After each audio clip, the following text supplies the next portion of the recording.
reste dans l'urbanisme sur un protocole transactionnel concernant des frais de dépollution. Monsieur Boucher, toujours.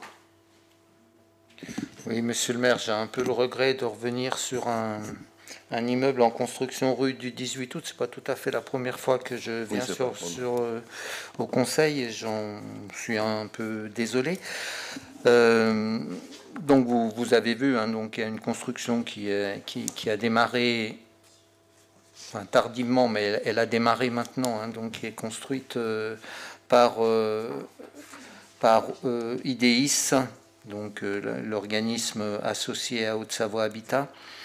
Donc on a vendu donc un terrain donc à IDEIS, et sur ce tellement, enfin je vous décrire l'immeuble, hein, donc il y a un local d'activité au rez-de-chaussée que nous avons prévu acheter, hein, 20 logements qui sont en BRS, 20 garages et 20 caves, et nous aurons aussi l'acquisition d'un logement pour la ville, c'est prévu.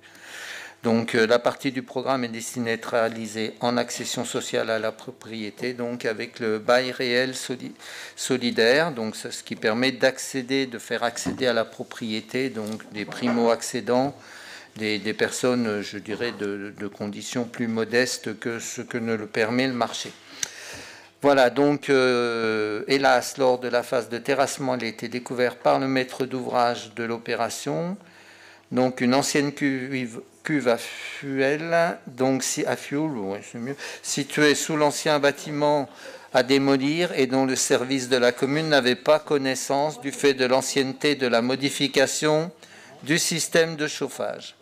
La cuve étant percée, on cumule la malchance, il en a résulté une pollution des terrains vendus par la commune, les rendant impropres à l'usage auquel ils sont destinés. Donc il fallait bien sûr dépolluer le terrain.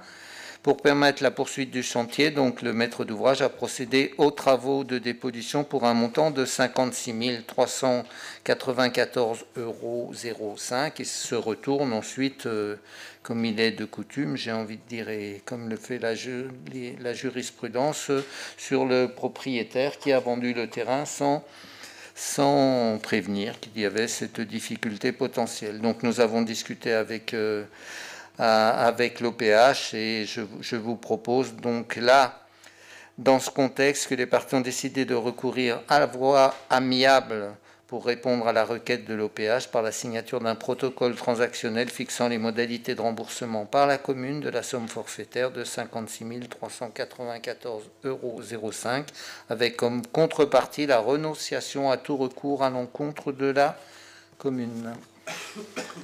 Voilà, il y a quelquefois des mauvaises surprises. Mais il faut que le bâtiment aille au bout. Pas de commentaires. Est-ce qu'il y a des votes contre, des abstentions? Merci.